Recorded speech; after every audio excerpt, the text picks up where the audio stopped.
சாமர்த்தியமான போட்டி இங்கே நடந்து கொண்டிருக்கிறது. இன்னைக்கு ஒரு போட்டு கொண்டு கழகத்தின் சார்பாக நம்முடைய தலைவருடைய உத்தரவுக்கு இணங்க தலைவர் தான் சொன்னார், இந்த வருடம் திராவிட பொங்கல் எல்லா வருஷமும் பொங்கல் மட்டும் இல்லை, தீபாவளி இருந்தாலும் சரி, ரம்ஜான் இருந்தாலும் சரி, கிறிஸ்துமஸ் இருந்தாலும் சரி, எந்த நிகழ்வையும் பொதுமக்களோடு சேர்ந்து கழக நிர்வாகிகள் நாம் மக்களோடு சேர்ந்து கொண்டாடுவது தான் வழக்கம். இந்த மாதிரி நம்முடைய தலைவர் அவர்கள் சிறந்த முறையில் திராவிட பொங்கலாக கொண்டாட வேண்டும்னு நம்முடைய தலைவர் உத்தரவிட்டிருந்தாங்க. அதன் வகையில் இன்னைக்கு இந்த மாவட்டம் மட்டுமல்ல, தமிழ்நாடு முழுக்க எல்லா இடங்களையும் நம்ம இன்னைக்கு நிகழ்ச்சிகள் நடத்திட்டு இருக்கிறோம், நலத்திட்ட உதவி நிகழ்ச்சிகள் கொடுத்துக்கிட்டு இருக்கிறோம். கட்சி சார்பாக மட்டும் இல்லாமல் இன்னைக்கு அரசின் சார்பாகவும் பல்வேறு நலத்திட்ட உதவிகளை, மகிழ்ச்சியான செய்திகளை நம்முடைய அரசும் கொடுத்துட்டு இருக்கு. உதாரணத்திற்கு ஒரு வாரத்துக்கு முன்பு இங்கே வேலை மாணவர்கள் குறிப்பிட்டது போல 2019 நிறுத்தப்பட்ட திட்டம் மாணவர்களுக்கு லேப்டாப் வழங்குகின்ற திட்டம். முன்னாடி ஸ்கூல் குழந்தைகள் தான் கொடுத்துருந்தாங்க. ஆனால் நம்முடைய தலைவர் முடிவெடுத்தார், முதலமைச்சர் முடிவெடுத்தார், மீண்டும் இந்த லேப்டாப் திட்டத்தை அறிமுகப்படுத்தணும். இந்த மாதிரி கல்லூரி மாணவர்களுக்கு கொடுக்கணும், இறுதி ஆண்டு படிக்கக்கூடிய கல்லூரி மாணவர்களுக்கு கொடுக்கணும்.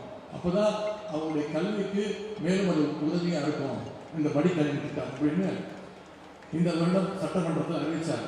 2 வருடத்தில் 20 லட்சம் லேப்டாப்புகளை கொடுக்கணும்னு இந்த முறை இந்த ஆண்டு மட்டும் 10 லட்சம் லேப்டாப்புகளை இன்னைக்கு மாணவர்கள் கையில் கொடுக்க போகிறது நம்முடைய முதலமைச்சர், நம்முடைய திராவிட அரசு. அந்த திட்டத்தை ஒரு வாரத்துக்கு துவக்கி வச்சாங்க.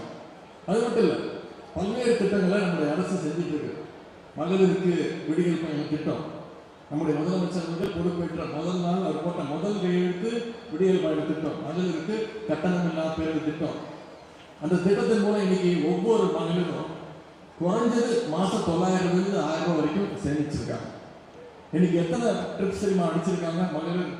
இந்த 4 வருஷத்துல 950 கோடி முறை பயணம் பண்ணியிருக்கிறாங்க. 950 கோடி ட்ரிப்ஸ் போயிருக்காங்க. இதுதான் அந்த திட்டத்துடைய வெற்றி. அது மட்டும் இல்லை, குழந்தைங்க படிக்கணும், பள்ளிக்கூடத்துக்கு வரணும், படிக்கணும், அது வெறும் வயிற்றோடு படிக்கக்கூடாது, பசியோடு படிக்கக்கூடாது அப்படின்னு முதலமைச்சர் காலை உணவு திட்டம். இன்னைக்கு ஒவ்வொரு நாளும் 22 லட்சம் குழந்தைங்க முதலமைச்சர் காலை உணவு திட்டத்தில் பயன்பெற்று இருக்காங்க. பஞ்சாப் மாநிலத்துடைய முதலமைச்சர் அவர்கள் பகவந்த் சிங், அவர்களோட நம்முடைய கூட்டணி கட்சி கிடையாது, ஆம் ஆத்மி இயக்கத்தை சேர்ந்தவர். 2 மாதங்களுக்கு முன்பு சென்னைக்கு வந்திருந்தார். அந்த திட்டத்தை விரிவாக்கம் செய்கின்ற ஒரு நிகழ்ச்சி முதலமைச்சரோடு சேர்ந்து கலந்து கொண்டார். ஒன்றும் இல்லை, அரசு பள்ளிகள் மட்டுமல்ல, அரசு உதவி பெறுகின்ற பள்ளிகளுக்கும் அந்த திட்டம் விரிவாக்கம் செய்யப்பட்டுச்சு, எய்டட் ஸ்கூல்ஸ். அப்போ அந்த திட்டத்தை விரிவாக்க நிகழ்ச்சியில் கலந்து கொண்டு பஞ்சாப் மாநில முதலமைச்சர் பேசும்போது பேசினார், மிகச்சிறந்த திட்டம், குழந்தைங்க பள்ளிக்கூடத்துக்கு வரணும், வெறும் வயிற்றோட படிக்கூடாது, காலையில் தெம்பா நல்லா சாப்பிட்டுட்டு தரமான உணவு சாப்பிட்டு அவங்களுக்கு தரமான கல்வி அவங்க கொடுக்கணும். இந்த நல்ல திட்டம் அடுத்த ஆண்டிலிருந்து பஞ்சாப் மாநிலத்தில் இந்த திட்டத்தை நான் அறிமுகப்படுத்த போறேன்னு சொல்லி போனாரு பஞ்சாப் மாநில முதலமைச்சர் காலை உணவு திட்டம். அதே மாதிரி குழந்தைங்க பள்ளிக்கூடத்துக்கு வந்தால் போதுமா, கல்லூரிக்கு போகணும், ஸ்கூல் படித்தா பத்தாது, காலேஜ் படிக்கணும் அப்படிங்கிறதுக்காக கொண்டு வரப்பட்டது தான் தமிழ் புதல்வன் திட்டம், புதுமை பெண் திட்டம். மாணவியாக இருந்தால் புதுமை பெண் திட்டம், மாணவனாக இருந்தால் தமிழ் புதல்வன் திட்டம். அரசு பள்ளியில் படித்தா போதும், அரசு பள்ளியில் படித்து எந்த காலேஜில் போய் சேர்ந்தாலும் நான் உனக்கு தர மாதம் 1000 ரூபாய் கல்வி ஊக்கத்தொகைன்னு நம்முடைய முதலமைச்சர் அவர்கள் இன்னைக்கு கொடுத்துட்டு இருக்கிறார். இப்படி பல்வேறு திட்டங்கள் குறிப்பிட்டு சொல்லணும்னா, போன மாதம் வரைக்கும் கலைஞர் மகளிர் உரிமை தொகை திட்டத்தில் மாதம் 1000 ரூபாய் 1,13,00,000 மகளிருக்கு 27 மாதம் நம்முடைய தலைவர் கொடுத்துருக்கிறார், முதலமைச்சர் கொடுத்துருக்கிறார்.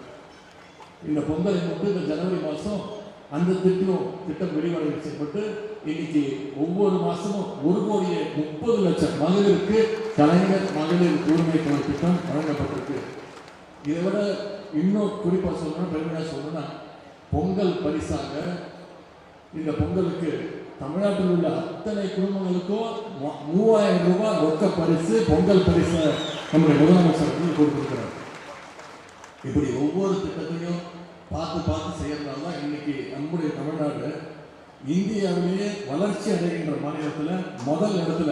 இன்னும் சொல்லணும்னா டபுள் டிஜிட் growth 11.19% வளர்ச்சியோட தமிழ்நாட்டு வரலாற்றிலேயே முதல் முறையாக இன்னைக்கு தமிழ்நாடு வளர்ச்சி அடைகின்ற மாநிலத்தில் முதல் இடத்துல நம்முடைய மாநிலம் வந்துட்டு இருக்கு. ஆனால் ஒன்றிய அரசு பார்க்குது, நம்ம தமிழ்நாட்டுக்கு எதுவுமே செய்யறது இல்லை, நிதி கேட்டால் கொடுக்கறது இல்லை, மொழி உரிமை படிக்கிறோம். ஆனால் எப்படி தமிழ்நாடு இவ்வளவு சிறப்பாக செயல்பட்டு இருக்கு, ஏதாவது ஒரு பிரச்சனை பண்ணணும், ஏதாவது ஒரு இடைஞ்சல் பண்ணணும்னா இன்னைக்கு அவங்க முயற்சி எடுத்துட்டு இருக்காங்க. கல்வி உரிமையை படிக்கிறாங்க, மொழி உரிமையை படிக்கிறாங்க, நிதி உரிமையை படிக்கிறாங்க. புதிய கல்விக் கொள்கைன்னு ஒன்று கொண்டு வந்தாங்க, நியூ எஜுகேஷன் பாலிசி. மற்ற மாநிலங்கள்லாம் ஏற்றுக்கிச்சு. தமிழ்நாடு முதலமைச்சர் பார்த்தாரு, புதிய கல்விக் கொள்கையில் என்னென்ன இருக்கு அப்படின்னு கேட்டார். பார்த்தா புதிய கல்விக் கொள்கை ஏற்றுக்கிட்டா மீண்டும் தமிழ்நாட்டுக்குள்ள எப்படியாவது குறுக்கு வழியில ஹிந்தியை திணிப்பதற்கான வழிதான் இந்த நியூ எஜுகேஷன் பாலிசி. மீண்டும் சமஸ்கிருதத்தை தமிழ்நாட்டு மக்கள் மீது திணிக்கிறதான முயற்சி தான் இந்த நியூ எஜுகேஷன் பாலிசி. மீண்டும் குலக்கல்வி திட்டத்தை தமிழ்நாட்டுக்குள்ள எப்படியாவது திணிக்கணுங்கிற முயற்சி தான் இந்த நியூ எஜுகேஷன் பாலிசி. நிப்பாட்ட முதலமைச்சர் சொன்னார், ஏற்றுக்க முடியாது. ஒன்றிய அரசு ஒவ்வொரு மாநிலத்துக்கும் கல்வி நிதியை கொடுக்கணும். எல்லா மாநிலத்துக்கும் பிரித்து கொடுத்தாச்சு. தமிழ்நாட்டுக்கு கொடுக்க வேண்டியது கிட்டத்தட்ட 2500 கோடி. கல்வி நிதியா ஒன்றிய அரசு கொடுக்கறது கிடையாது. நாம கட்டக்கூடிய வரி பணத்தை பகிர்ந்து கொடுக்கறது தான் ஒன்றிய அரசு வேலை. ஒன்றிய அரசு சொல்லிடுச்சு, எல்லா மாநிலங்களும் ஏற்றுக்கிட்டாங்க, அவங்களுக்குலாம் கொடுப்போம். தமிழ்நாடு நீங்க ஏற்றுக்கிட்டா மட்டும்தான், புதிய கல்விக் கொள்கையை ஏற்றுக்கிட்டா மட்டும்தான் நிதி கொடுப்பேன் அப்படின்னு ஒன்றிய கல்வித்துறை அமைச்சர் திரு தர்மேந்திர பிரதான் நம்முடைய முதலமைச்சர் அவர்கள் சொன்னார். நீங்க புதிய கல்விக் கொள்கை மூலமா மீண்டும் இந்தியை கொண்டு வர பார்க்கிற, மீண்டும் சமஸ்கிருதத்தை தமிழ்நாட்டு மக்கள் திணிக்க பார்க்கிற, குலக்கல்வி திட்டத்தை கொண்டு வர பார்க்கிற. 2500 கோடி இல்லை, நீ 10,000 கோடி கொடுத்தாலும் நான் எந்த நாளையும் தமிழ்நாட்டு மேல மீண்டும் இந்தி திணிப்பை கொண்டு வர மாட்டேன் அப்படின்னு சொன்னார் நம்முடைய முதலமைச்சர். இன்னைக்கு சட்ட போராட்டத்தில் நடத்திட்டு இருக்கோம், கோர்ட்ல கேஸ் நடந்துட்டு இருக்கு. ஒரு உதாரணம் சொல்றேன். கடந்த 10 வருஷத்துல ஒன்றிய அரசு தமிழ் மொழி வளர்ச்சிக்கு கொடுத்த நிதி எவ்வளவு தெரியுமா? வெறும் 150 கோடி ரூபாய். ஆனா யாருமே பேசாத சமஸ்கிருத மொழிக்கு ஒன்றிய அரசு ஒதுக்க நிதி எவ்வளவு தெரியுமா? 2600 கோடி ரூபாய். தமிழுக்கு 150 கோடி, யாருமே பேசாத சமஸ்கிருதத்துக்கு 2600 ரூபாய் ஒதுக்கியிருக்கிறாங்க. மும்மொழி கொள்கையும் கொண்டு வர முயற்சிக்கிறாங்க. இன்னைக்கு மட்டுமல்ல, என்றைக்குமே தமிழ்நாடு இந்தி திணிப்பை எதிர்க்கும். ஒரு வரலாற்றை மட்டும் நீங்க சொல்ல விரும்புகிறேன். 1968ஆம் ஆண்டு பேருடைய அண்ணா அவர்கள் முதலமைச்சராக ஒரு வேலை பண்ணிட்டு சட்டசபையிலே பேசினார், பதிய வச்சிருக்கிறார். அதை வீடியோ தொலைக்காட்சிகள் வீடியோக்கெல்லாம் நீங்க பார்த்திருப்பீங்க, யூடியூப்ல பார்த்திருப்பீங்க. சுயமரியாதை திருமணங்களுக்கு சட்ட வடிவு கொடுத்தார். அதே மாதிரி தமிழ் ஆங்கிலம் இருமொழி கொள்கை இன்னைக்கு தமிழ்நாட்டில் மும்மொழி கொள்கை எந்த நேரத்திலும் தமிழ்நாட்டில் அனுமதிக்க மாட்டேன்னு இருமொழி கொள்கையை அறிமுகப்படுத்தினார். அதே மாதிரி தமிழ்நாடுக்கு பேர் வச்சார். அதே மாதிரி சென்னை பிரசிடென்சி இருந்துச்சு. இந்த 3ஐயும் செஞ்சுட்டு அண்ணா சொன்னாரு, நான் இன்னைக்கு ஆட்சியில் இருக்கலாம், இந்த 3 திட்டத்தையும் கொண்டு வந்து அமல்படுத்திட்டேன். பிற்காலத்தில் பல வருடங்களுக்கு பிறகு யாராவது இதை மாற்றணும்னு நினைச்சாங்கன்னா அவங்க மனசுல ஒரு சின்ன பயம் வரும். அந்த பயம் இருக்கிற வரைக்கும் இந்த தமிழ்நாட்டை ஆள்றது அண்ணாதுரை அப்படின்னு அண்ணா சொன்னார். இன்னைக்கு அண்ணா வழியில நம்முடைய தலைவர் அவர்கள் அதை நிறைவேற்றிட்டு இருக்கிறாரு, அதை ஃபாலோ பண்ணிட்டு இருக்கிறார். பாசிஸ்டுகள் எவ்வளவுதான் முயற்சி பண்ணாலும் அண்ணா பற்ற வைத்த அந்த தீயை யாராலும் அணைக்க முடியாது. அந்த தீ இன்னைக்கு தலைமுறை கடந்து எரிந்து கொண்டிருக்கிறது. இந்த நேரத்தில் இன்னொரு முக்கியமான விஷயத்தை குறிப்பிட விரும்புகின்றேன். ஒரு மாதத்துக்கு முன்பு நடந்த விஷயம், தொலைக்காட்சிகளை பார்த்திருப்பீங்க. காஷ்மீர் மாநிலத்துடைய முன்னாள் முதலமைச்சர் அம்மையார் மெஹபூபா முஃப்தி அவர்கள் பத்திரிகையாளர் சந்திப்பு நடத்துனாங்க. அப்போ பத்திரிகையாளர் கேள்வி கேட்க அவங்களுடைய தாய்மொழி காஷ்மீரிலேயே பதில் சொல்றாங்க.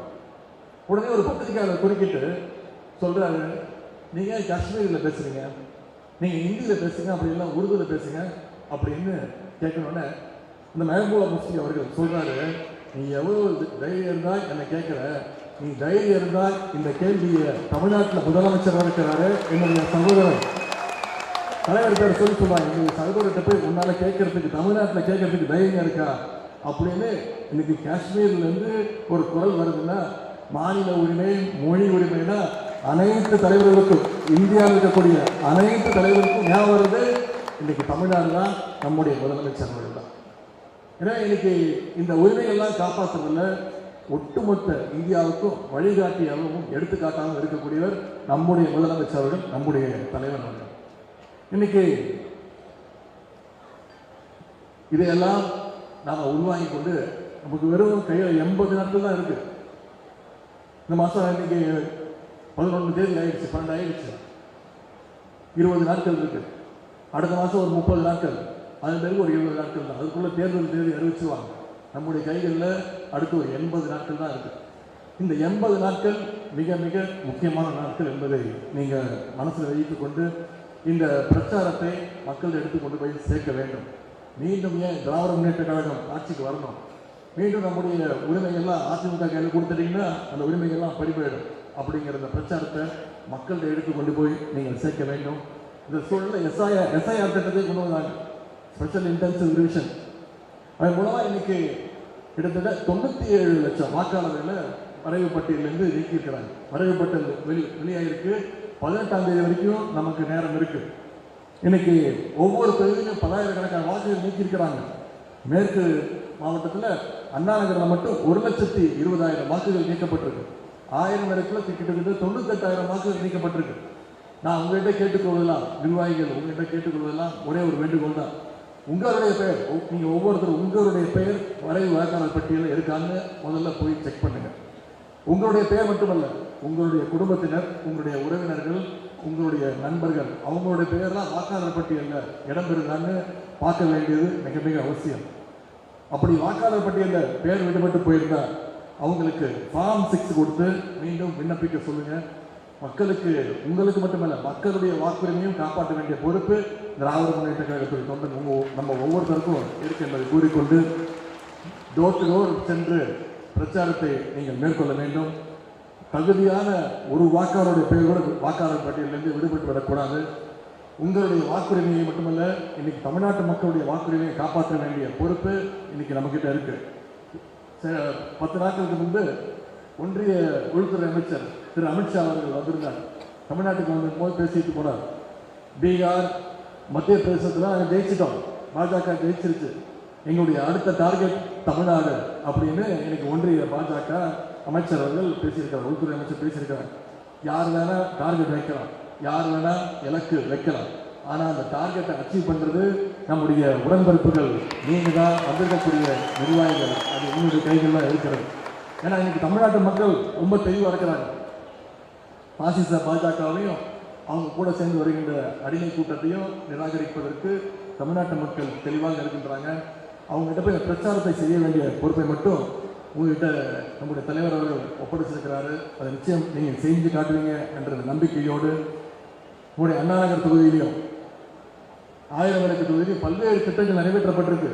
குறிப்பாக அண்ணா நகர் பகுதியில் செனாய் நகரில் 14 கோடி ரூபாய் மதிப்பீட்டில் புதிய விளையாட்டு திடல், 10 கோடி ரூபாய் மதிப்பீட்டில் செனாய் நகரில் புதிய மகப்பேறு மருத்துவமனை, 30 கோடி ரூபாய் மதிப்பீட்டில் விருகம்பாக்கம் கால்வாய் தூர்வாரப்பட்டு சுற்றுச்சுவர் அப்படின்னு நிறைய திட்டங்கள் நிறைவேற்றப்பட்டிருக்கு. 1000 விளக்கு பகுதியில் 8 கோடி ரூபாய் மதிப்பீட்டில் கோபாலபுரத்தில் கலைஞர் நூற்றாண்டு பாக்ஸிங் அகாடமி, 80 கோடி ரூபாய் மதிப்பீட்டில் வள்ளுவர் கோட்டம் புதுப்பிக்கப்பட்டுள்ளது. தமிழ்நாடு நகர்ப்புற வாழ்விட மேம்பாட்டு வாரியம் சார்பாக 1000கணக்கான வீடுகள், புதிய வீடுகள் கட்டப்பட்டிருக்கு. 46 கோடி ரூபாய் மதிப்பீட்டில் கலைஞர் நூற்றாண்டு பூங்கா, இப்படி பல்வேறு திட்டங்களை நம்முடைய தலைவர் அவர்கள் செஞ்சிருக்கிறாங்க. தலைவர் அவர்கள் சொன்னது போல மினிமம் 200 படைப்போம் வரலாறு, வெல்வோம் 200 படைப்போம் வரலாறு.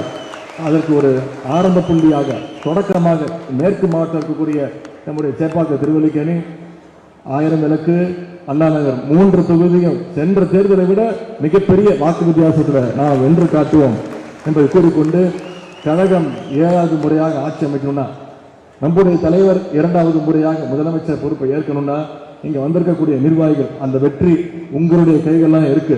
அடுத்த 2 மாதம் அதற்காக களத்தில் இறங்கி அந்த வெற்றியை நீங்கள் உறுதி செய்ய வேண்டும் என்று கேட்டுக்கொண்டு, நலத்திட்ட உதவிகளை பெற வந்துள்ள நிர்வாகிகள் அத்தனை பேருக்கும் மீண்டும் என்னுடைய பொங்கல் வாழ்த்துக்களை தெரிவித்து வாய்ப்புக்கு நன்றி கூறி விடைபெறுகின்றேன். நன்றி, வணக்கம்.